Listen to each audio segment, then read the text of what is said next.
Good evening, Midwest Mania Outdoors. Tonight's guest is Ron Crouch from Bent Bow Productions. Ron, you want to introduce yourself? Well, I think you just did. and thank you for that. Yes, Bent Bow Outdoor Productions. And glad to be with you this evening. I appreciate it. So I start every podcast off. How did this become a thing? Like, how do you start? How did you start Bent Bow Productions? Like, just picked up filming one day, or this start out? Well, how you started shooting when did you start shooting a traditional bow? Oh my gosh! Well, now you doubled up on me with two questions here. I don't know which one to answer first. But I was shooting a traditional bow long before I got into videography. I can't remember a time that I wasn't shooting a string and the stick.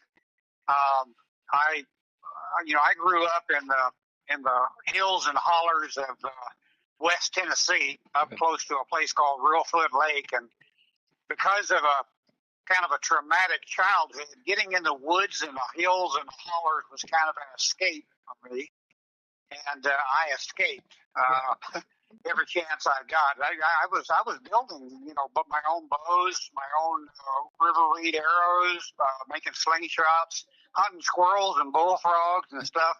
I've been doing that since I was old enough to walk, I think. So I guess in answer to your question, shooting traditional bows for me is, man, I got into that right after I could walk and get into the woods. I mean, it was a natural thing for me. But the videography part didn't happen until later on in life. I met a good friend, my hunting buddy, Rodney York, over on the West Coast. Rodney was not only an avid traditional bow hunter, he was an avid cameraman.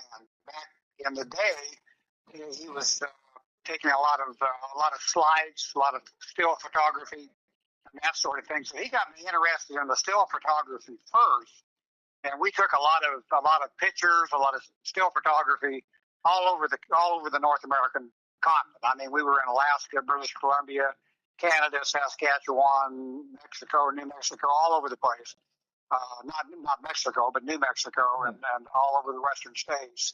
And we loved taking pictures. It was our way of being able to bring what we enjoy back to review later to kind of relive the adventure. Yeah. And for us, it was kind of like, man, this is cool. We not only get to do it the first time, we get to enjoy it as many times as we want after the fact, because we've always got the pictures to enjoy. Well, the videography that came in later, and we didn't really start, Rodney and I started about the same time. He started a little bit before I did in the videography end of it.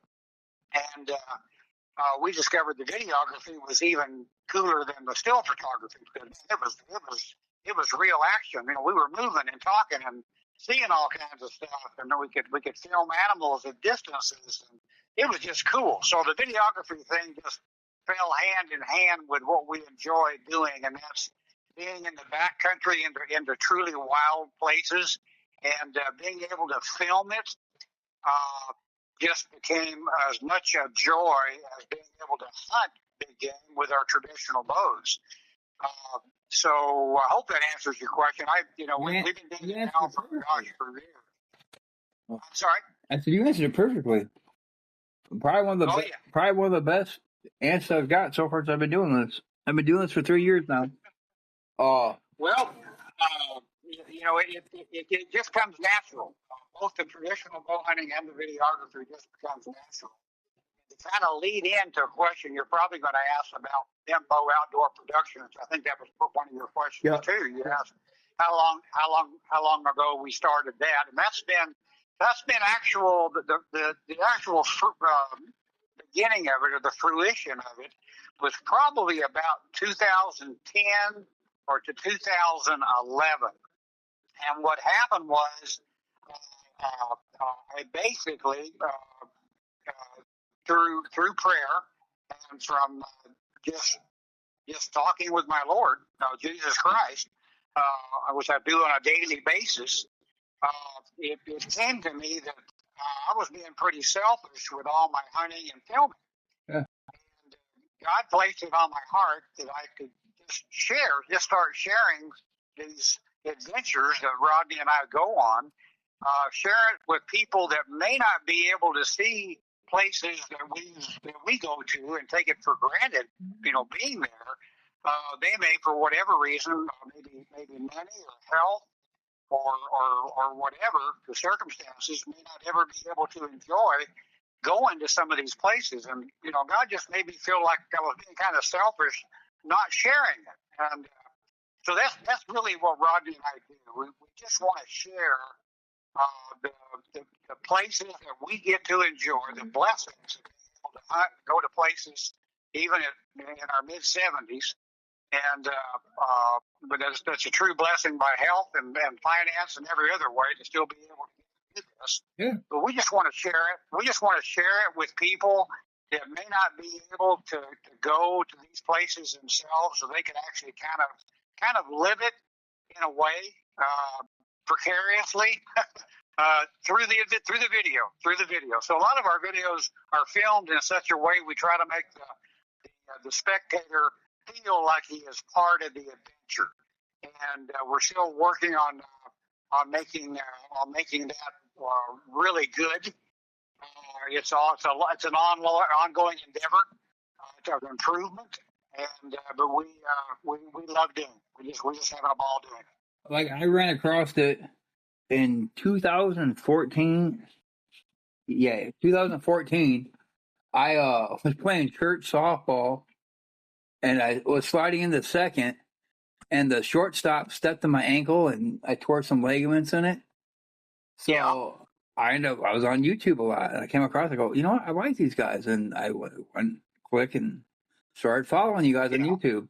Well, I was able to deer hunt that year and bow hunt. I wasn't able to fly fish either because I like fly fishing, and most times you wait when you fly fish.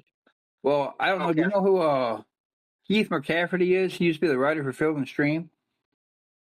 That name sounds very familiar. I think I do know of him. He also wrote and I love mysteries.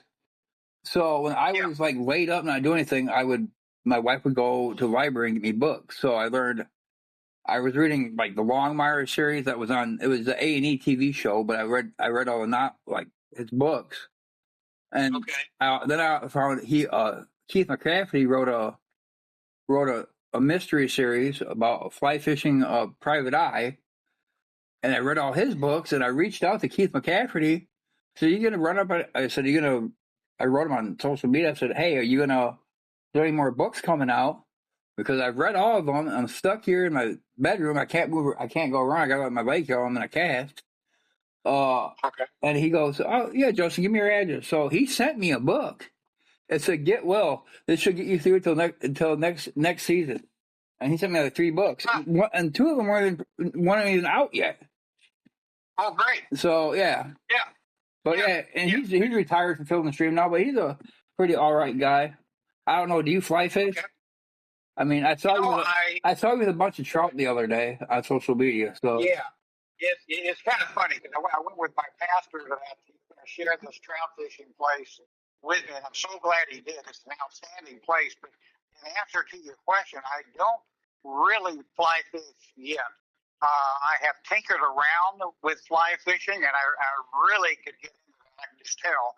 But that spot has now made me jump it up a little bit. I am going to get a fly rod. I'm going to become adept because that place is perfect for using a fly rod. There's not a lot of brush or trees or shrubbery to get entangled when you're trying to work your line.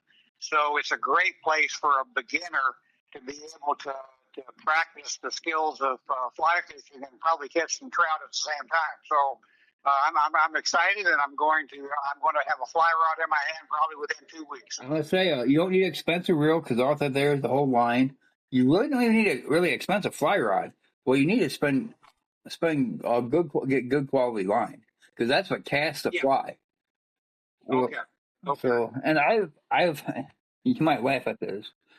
I have graphite rods, and they're like not really top of line, but they're not It's Reddington is a brand name, so it's like the Hoyt of the fly fishing world. So, Okay. but then I went back. I started backtracking because I like because you have different line weights and three weights and all that stuff. And before you're, Mm-hmm. my wife's family lives in Michigan, so I started fishing all that spring creeks up there, and some of the creeks you can jump across. So I bought a three weight fiberglass fly rod, and that's like going backwards. Most people want to go forward with technology. I went backwards because glass is forgiving. You can almost bend it and touch the butt to the tip. So and you don't have to have a perfect cast with that. It's very forgiving. So Oh wow. you don't have Wow. it's and you can cast it slower. The slower you cast it, the more Yeah. it's going to load up and send line. So, but yeah, Okay. traditional bow hunting and fly fishing sort of go hand in hand. I'm going to tell you right now, you don't save any money fly tying. Put that out there. And I tie my own flies. I told my wife I'm going to save money fly tying, and I have probably when I'm dead and gone, there'll still be fly tying supplies in my office. Oh, okay. Yeah, I have that. Wow. Yeah, Wow. Yeah, I think the guys that fly ties that build their own flies, make their own flies, tie their own flies. I think they're probably it's kind of like the fishing part, like it does for traditional bow hunting. It's just a cool, neat thing to do. And I think that's just one more thing for them. They just make them feel. So it's kind of like us making our own arrows, fletching our own arrows. I build my Yeah. arrows now. I used to Yeah. actually See. wood Yeah. arrows. Like Yeah. 90% Yeah. I shoot wood arrows. And now Yeah. I started Yeah. off with bear shafts, doing all that, Mm-hmm. cresting them, now fletching them. Yeah. Yeah. Now it's becoming, I don't know if it's an art form or obsession. It's a little bit of both. Oh yeah. Yeah. I think it's a little bit of both. Because I have a pile of shafts over there that I don't like. And Mm-hmm. I don't think the grain's good on them, but they spine out fine. So they're sitting over like on my desk in my office. Like I'm not going to use them. Yeah. Yeah. Yeah. Yeah. Yeah. I started making my own arrows. Gosh, years ago. The reason for me making my own arrows basically was I was just always so picky about my arrows, which I found out later is really a good thing for a traditional bow hunter to be picky about your arrows, because your arrows to me are more important than anything. They're really more important than your bow. Yeah. You can have the most expensive custom built bow in the world, and you shoot poor arrows out of it, and they're going to get poor arrow flight, poor penetration, poor accuracy, and you're not gonna develop that confidence that you need to develop as a bow hunter, Yeah. which is so important. So I started making my own arrows out of the fact that I wanted to make sure I could control everything from the shaft material to the actual length to the nock to the feathers to whether I'm going to be using an actual wrap or dip it in paint. All of that, which can add weight. But Rodney's much more scientific about it than I am. I go by a lot of his recommendations when I'm building an arrow for a particular bow. But I am very, very picky about building that arrow to the exact specifications that it needs to be, spine and everything else. And I'm a big advocate on FOC, forward to center.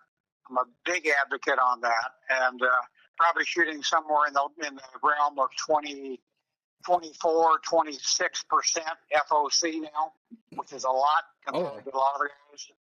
So yeah, I love making arrows, but the main reason I make my own arrows is so I can control that and make the absolute best projectile to come out of that bow that I can possibly make. No. And it works well. It works well. Speaking of arrows, and you're a little bit older than me, I got a hold of some micro flights. Do you remember them? I do remember those. And one of the older guys in my archery club told me they're straighter than carbon. I go, no, I can't. Well, he goes, you're an automotive technician. I said, yeah. He goes, you have a dial indicator, right? I said, yeah. He goes, pick 3 spots on the shaft and rotate it. And they came out. I said, if I bought carbon arrows that are straight as those shafts, and those shafts are almost 70 years old now, Yeah. Yeah. I would be paying $600 a dozen. Yeah. And I go, Yeah. well, I said, and he told me, I said, why did they quit? I said, I know Bear Archery bought them, bought the patent and all that stuff. Well, why did they? Right. And he goes, because they had their own arrows and they wanted to. He has his own theory about it. He said they just want to take out the competition, but and they're hollow, but I've weighed them. Yeah.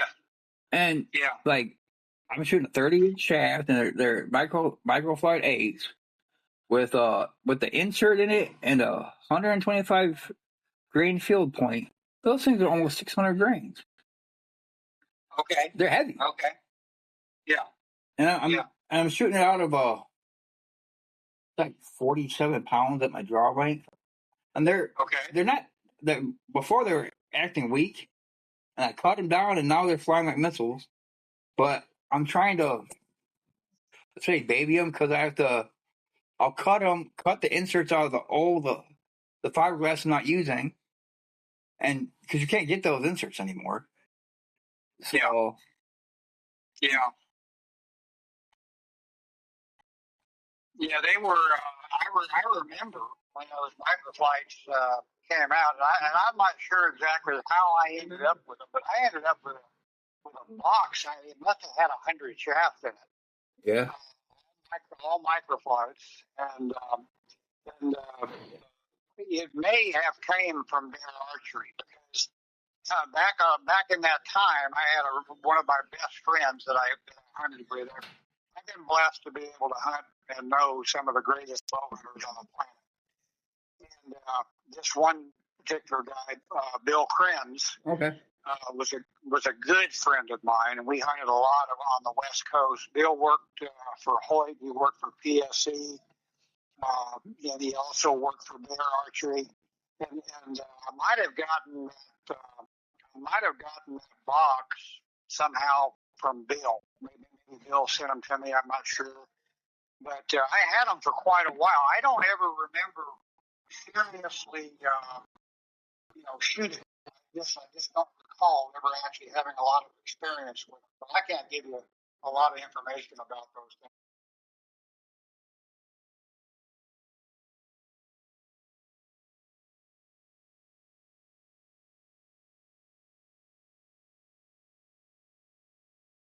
I don't know what happened to that box. Yeah. But I have a list I'm going down. Yeah, go ahead. Are you a member of like PBS, Compton, and all that? Yes to both. Okay. I've been a member of PBS for a long time. I guess this might be dating myself for any of the listeners that might get a laugh out of this. PBS, Professional Bowhunter Society, back in the 70s. I think it was the early 70s when I first joined the organization. I was already qualified to be a regular member back then in the early 70s. And one of the things I did, they offered a silver belt buckle that was kind of rectangular in shape, and it had a bronze-colored broadhead in the middle of it, and it said PBS across the front of it, and it had a number on it, and the number basically was given to the person that the number one. I guess the number one belt buckle was given to the first guy that bought one. Number two to the second guy. Blah blah blah. Well, I date back so far that I actually had belt buckle number 12 or 13. I can't remember which one it was, but it was either 12 or 13. So you can tell I've been a PBS member for a long time. I unfortunately lost that belt buckle. Boy, I sure hope it turns up someday in my box of stuff. But so far, I haven't been able to locate it. But PBS, I've been a member of, a supporter of for a long, long time. It's a great organization. People misunderstood that organization for a long time. I would mention to people on the West Coast that I belong to PBS, and they would say, "What's that?" I say, "It's the Professional Bowhunter Society." And I go, "Well, how can you be a professional bowhunter? You don't get paid for it." Yeah. I said, "Well, no, I'm not going to get paid for it." Well, PBS's idea of professionalism was professional in ethics, attitude, and all of that. It wasn't about being paid as a professional bowhunter. So people misunderstood the whole concept of professional. That word kind of caused some hackles to raise up with some people. I don't know why, but it did. I never had a problem with it because I understood exactly what they were trying to imply.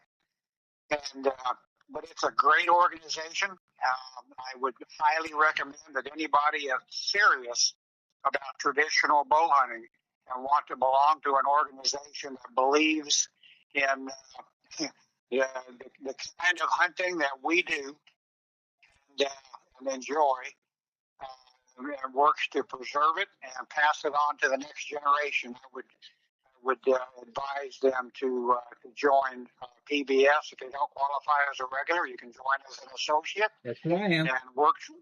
There you go, and work toward that regular membership. You'll be rubbing elbows with some of the guys that have been around and have bow hunted, been there and done that kind of stuff. And it's important to have mentors steer you in the right direction and pat you on the back once in a while, but also encourage you. When you're not having a good year, it's important. It's a family. It's a family of bow hunters. And gosh, it's just great. And the same things to be said with Compton. Yeah. I joined the Compton Traditional Bow Hunters. Same class of guys. I have never met one jerk in PBS or Compton. Everybody just seems to be like a family member. They're willing to help you, answer questions, steer you in directions. Compton Traditional Bow Hunters is a great organization as well. We were asked to we were guest speakers for Compton, Rodney and I. Yeah. A couple, 3 seasons ago. We did a speaking and presentation engagement there for them. And it was very well received. We enjoy doing that kind of stuff, especially for organizations that we consider to be very worthwhile. PBS and Compton Traditional Bow Hunters are 2 organizations that I consider to be top notch, and I love the guys that are in. I just love them. And what's the next thing on the list? What's your favorite animal to hunt? Oh boy, man! Probably anyone that I happen to be hunting at that particular moment in time. I really enjoy the cliff dwellers. When I say that, I mean the high altitude big game animals. I started hunting high country mule deer on the West Coast back before Larry D. Jones and Dwight Shue were. I think Dwight Shue wrote that book, Hunting High Country Mule Deer. Yep. It was kind of funny because I bought that book and I turned to Rodney at the same time I bought it and I'd read a couple of chapters. I go, "Oh my gosh, buddy, they discovered our secret." And he goes, "What?" And he says, "Dwight Shue just wrote a book and he's describing everything we're doing." So he got a big laugh out of that. But we were doing the stuff that Dwight Shue was talking about with high country mule deer long before the book came out. We were trying to keep it a secret. We were kind of selfish back then, but we were hunting high country mule deer up in the willows, doing spotting and stalking exactly the way Dwight Shue describes it in his book, and we were very successful hunting mule deer in California. We were hunting mule deer in California, so it wasn't really common for bow hunters, and especially traditional bow hunters, to get really good, trophy quality mule deer in California. But Rodney and I did it on several occasions. We did it using the things that we learned through trial and error by hunting high country mule deer. So I'll start with that. The high altitude animals. Okay. From starting with high country mule deer, some of my favorite. It goes on from there because everything high and higher for me.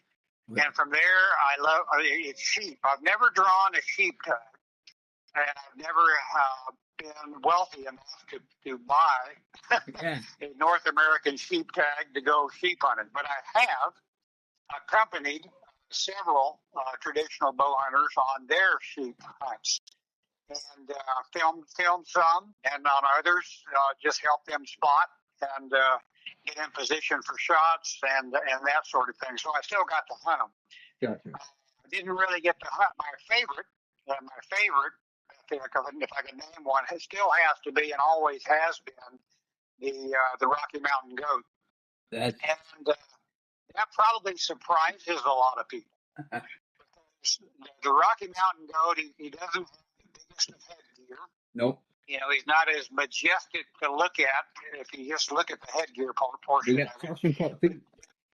Yeah, but to me, he epitomizes the essence of high country adventure.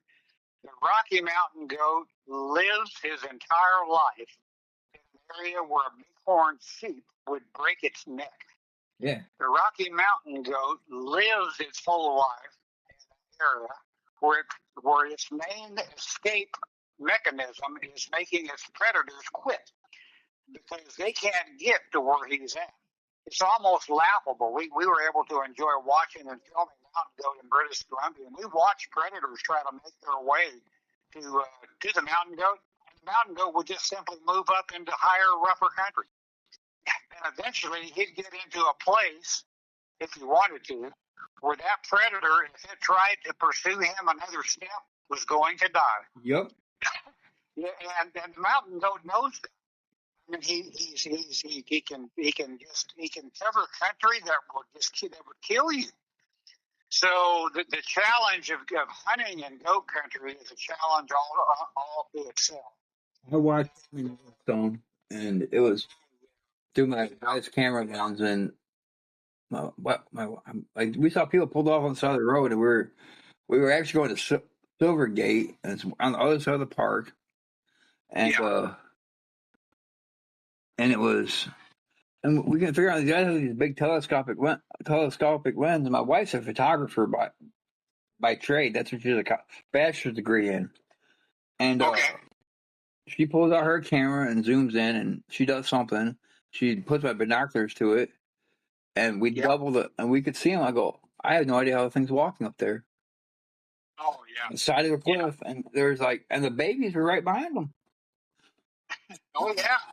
And that's what you were looking at, of course, where it was a nanny group. Yep. That had the young. We got the chance to see quite a few of those in British Columbia. We're riding 100 mountain goats in 2016. Yeah, 2016. Which reminds me, and I've got to mention this to your listeners also. Do not wait as long as I did to try to fulfill that dream, no matter what it is. If it's a Dall sheep or a desert bighorn or a Rocky Mountain goat or a Rocky Mountain elk, whatever your particular dream adventure is, don't put it off any longer than you have to.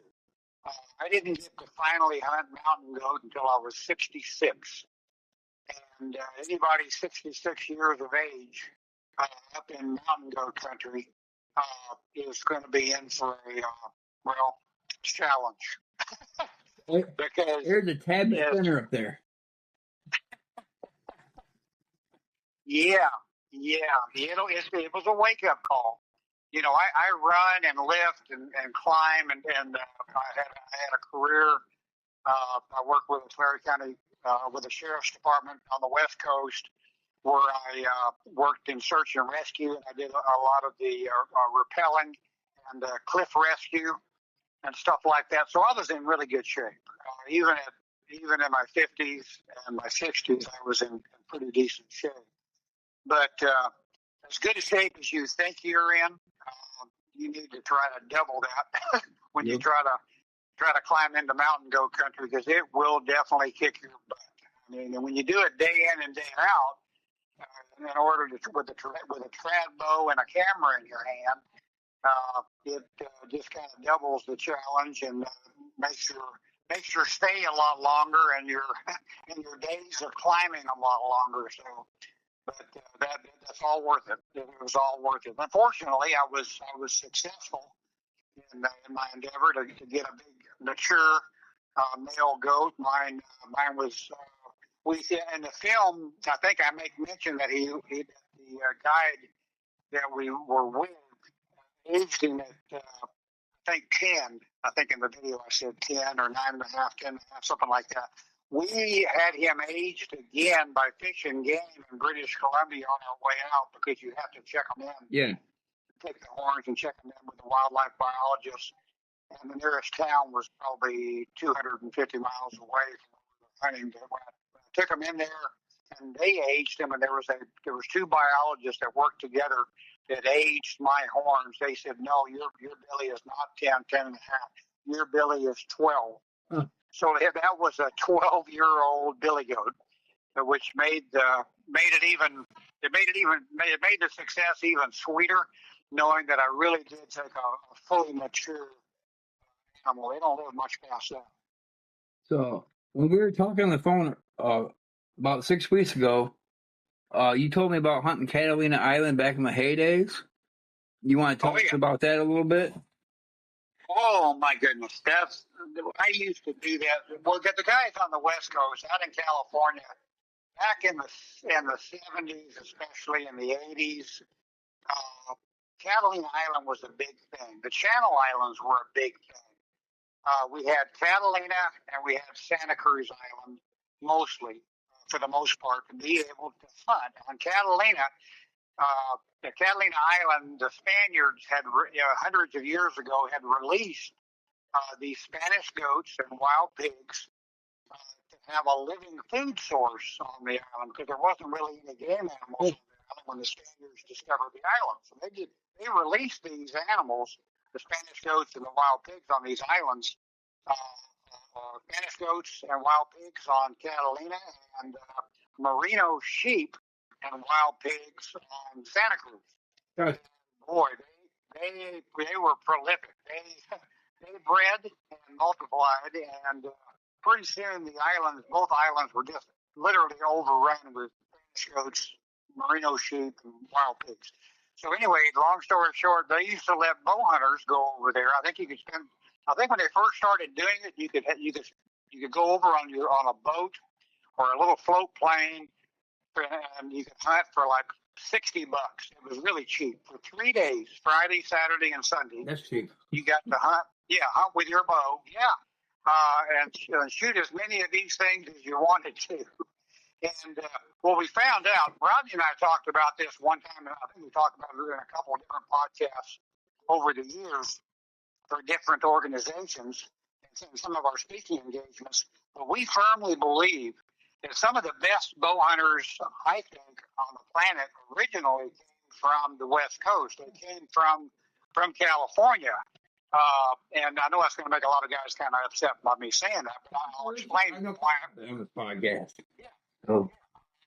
I believe that's true because of the islands. We were able to go to these islands several times a year if we wanted to. And there was so much game to hunt on the islands. We used to call it poor man's Africa. So you could go over there, and in 3 days, you would get as much hunting experience as most bow hunters would take 3 years to get. Because if you blew one stalk, you quickly got on another one. When you blew that stalk, you could go on another one.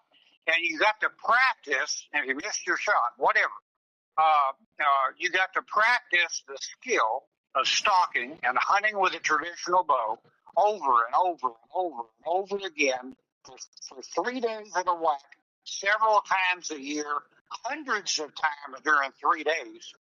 And you would multiply your experiences. Well, anytime you multiply your experiences that much, you're going to get good. Yeah. Oh, absolutely. You're getting quicker. You're going to get good, and you're going to get good quicker than most guys that are just hunting whitetail deer over in the East Coast. That's all they hunt. That's me. they're limited to the amount of time that they can hunt. But when you can hunt year round, like we were able to, oh my gosh, we got not only did we get good at stalking, we got good at figuring things out: wind direction, how to move, when to move, when not to move, when to shoot, when not to shoot. We had all that experience locked down very quickly because we just had more opportunity. And I firmly believe that we had some fantastic players that came out of the West, and some of them migrated to the East and live in the East.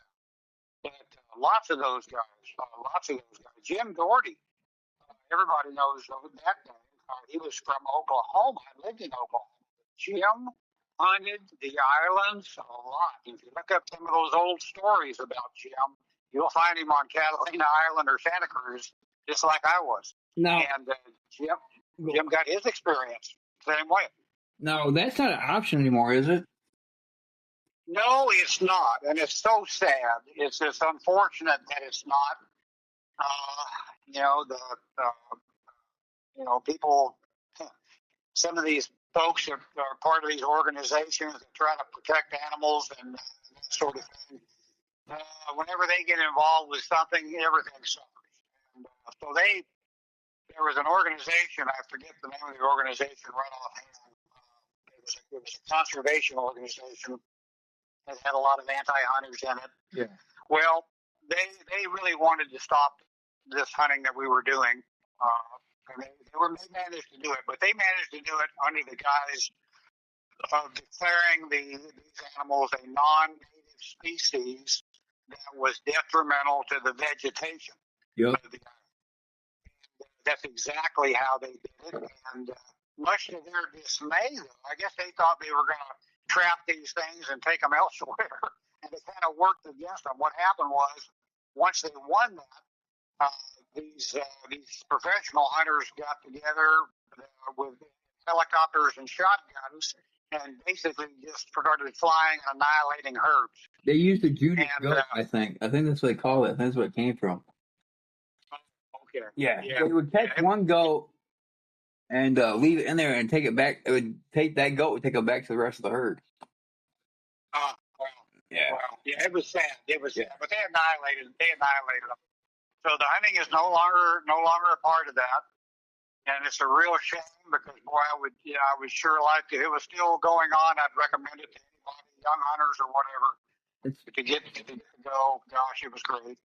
Like, I help my sportsman's club the sportsman's club I'm a member of helps manage the deer population on Natural Land Institute property. Okay. I have to live in between both pieces of both their properties. That's the reason why I joined it. So, but we only can harvest deer out of there. And if we shoot a buck, next thing we have to shoot is a doe. They want equal balance. I'm glad because Illinois has a CWD problem.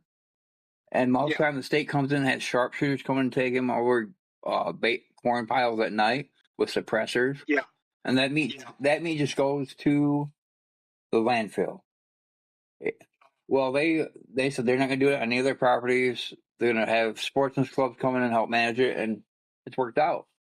And it's funny because some of these people, they're anti-hunters, but they'd rather have it go to use than just going to landfill. But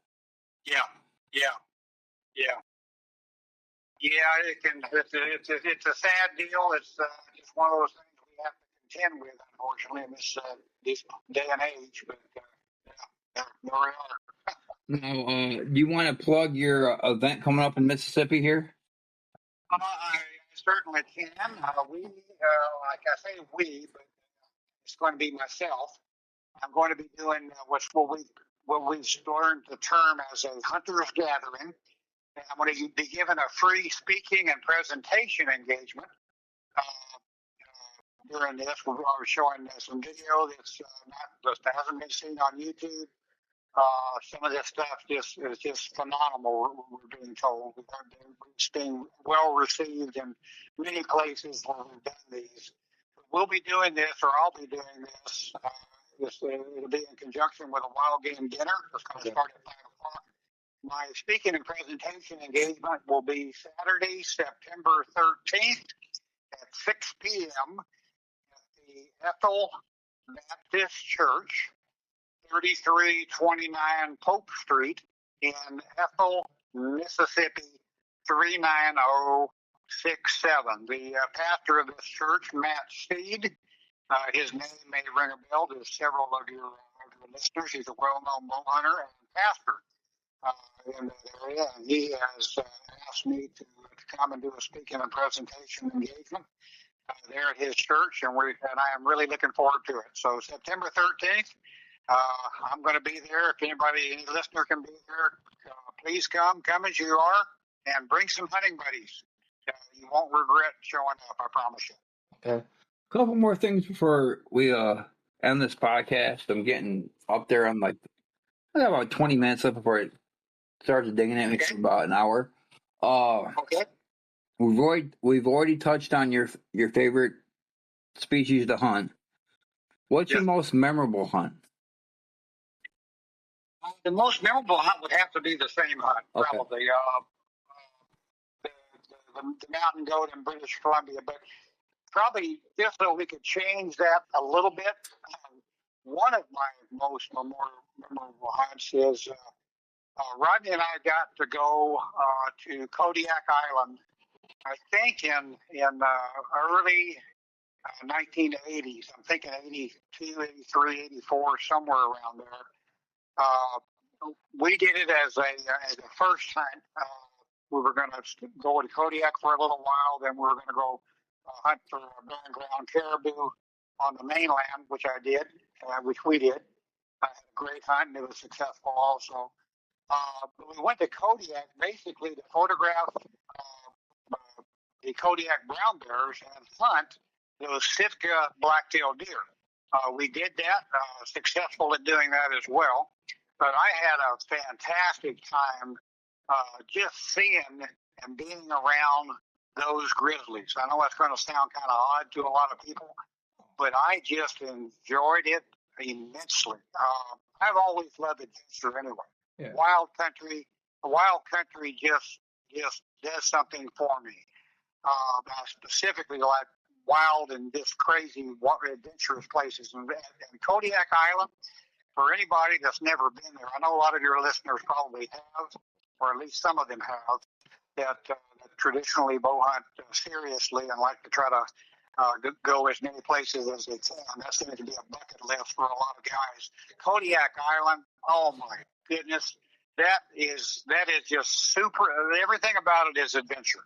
Yeah. From the big grizzlies that you're going to see to the fantastic Sitka blacktail hunting that you're going to experience. Kodiak Island, man, I have nothing but fond memories. One of them was kind of crazy because of course, when you get dropped off by a float plane, you're kind of thinking as they leave, maybe he's the only one that knows where I'm at. Yeah. He's going to be coming back, in 10 days or 2 weeks or whatever your timeline is. You give him a time when you want to be extracted. And that's depending on weather too, right? Yeah. That's where I'm going with this. It depends on weather. Your extraction and your takeoff and getting there depends on weather. But what happened was, we've got deer down. We've got, we're getting low on supplies, and lo and behold, our extraction date comes up, and there ain't no pilot. And the second day comes, and there ain't no pilot. And the third day and the fourth day comes, and there ain't no pilot. And what it ended up being was we didn't get extracted. We didn't get picked up by our bush pilot for 10 days after our scheduled pickup date. I mean, we were down to subsistence hunting and fishing. We were catching and eating salmon for breakfast, lunch, and dinner just to have something to eat. You just answered my question right there. I said, was there a salmon run going on when you were there? Oh, thankfully there was, because that was that was breakfast, lunch, and dinner overstay. And for some people, that would probably scare them to death. That was your manna from heaven right there. That was our manna from heaven. And but for Rodney and I, that was just part of the adventure. You've got to be able to take things as they come and deal with things properly as they come when you're in an environment that you can't control. And some of the hunts that Rodney and I have been on, you're not in total control with some of this stuff. You think you'd like to be, and it'd be great to be, but it doesn't happen that way. So anyway, yeah, Kodiak Island, oh boy, yeah, that's memorable. Now, have you ever hunted a Fognac Island? I have not gone to a Fognac. I've heard of it, gone by there, but I've not hunted it. I hear there's elk on there, but I'm not. There is elk. Okay. Yes. I just want to make sure. Yes, absolutely. I ask all my listeners this, or not all my listeners, but all my guests. Yeah. What's your take on Bigfoot? What? I'll tell you, I've had experience turkey hunt down in northeastern Arkansas that I can't explain. I know it was not no bear, and it wasn't no man. So. Yeah. Well, I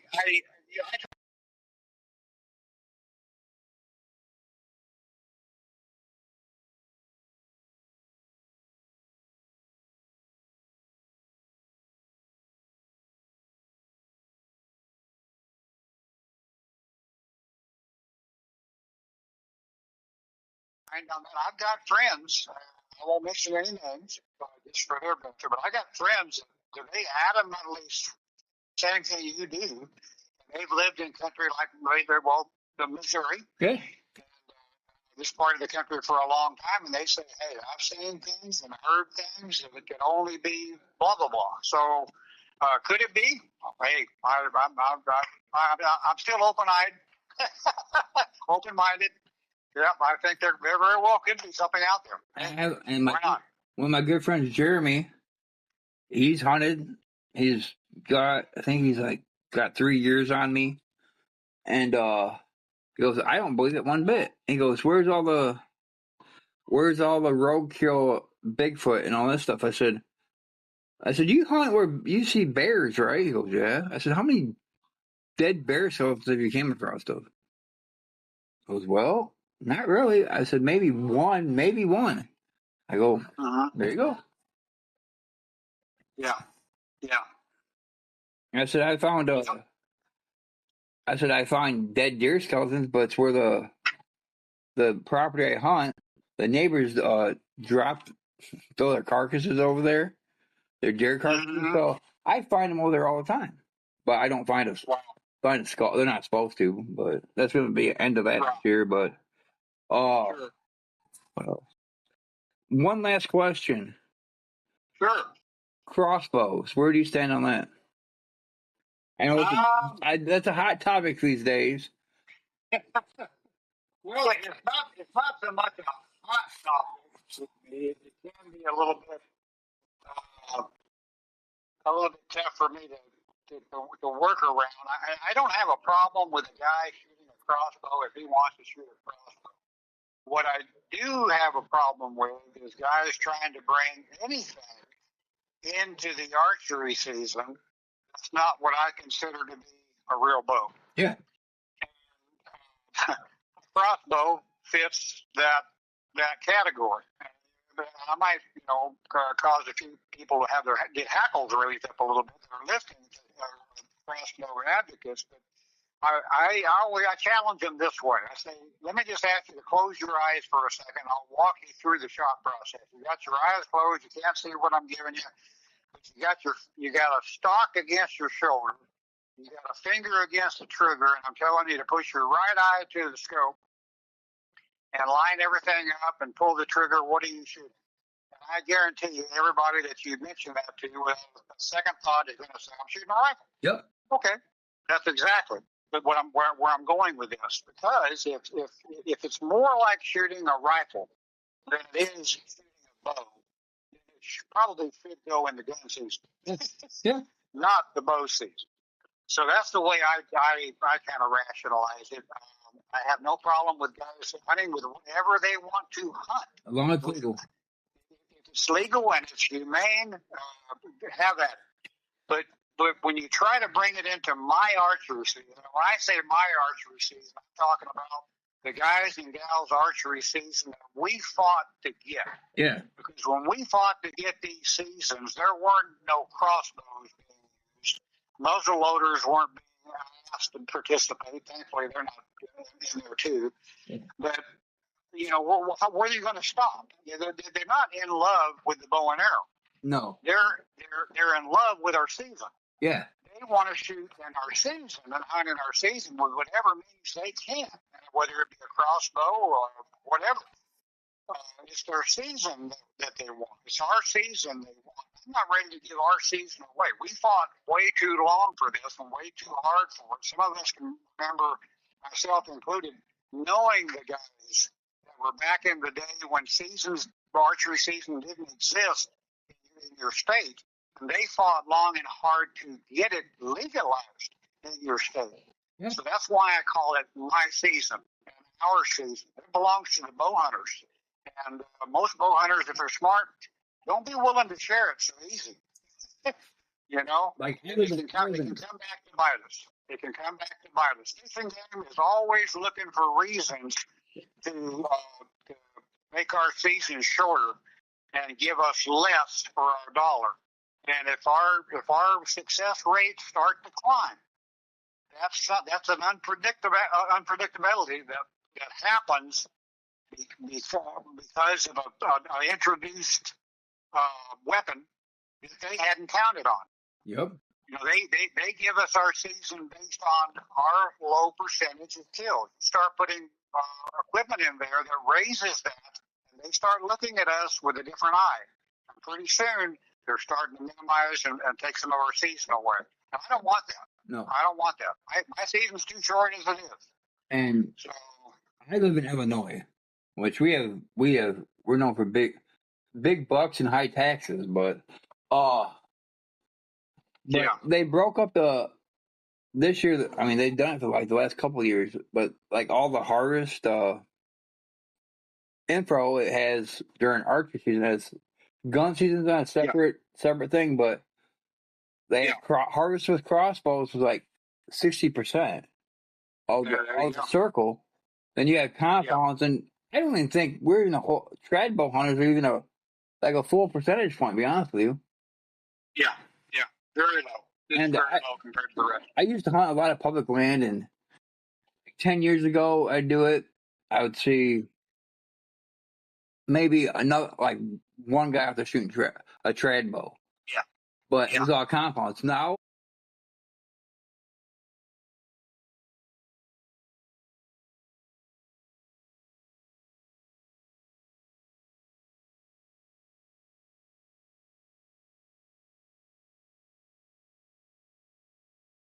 I'm lucky to see if we're even on there, but I think she told me my hours up. I just hit her back on the computer. So but we'll end this podcast. I appreciate it. I will holler at you later, and maybe I can get the dynamic duo on a podcast together, you and Rodney. I can't wait to have that one, but I know he's in California and you're in Missouri, so that's correct. So, but I will holler at you probably Monday, and I'll get everything formed up, and I will tag you in this, and we can go from there. And you can send it wherever you want. And I'll send it to all my sources, and I'm here to promote the hunter gathering. So, okay, well, good deal, Justin. Well, thanks for and I would love to base with me and talking with me. God bless you. God bless you. I would love to have you on again as a guest. So hopefully we can do that again. So, okay. All right. Thank you, Ron. Have a nice night. Thank you. Bye.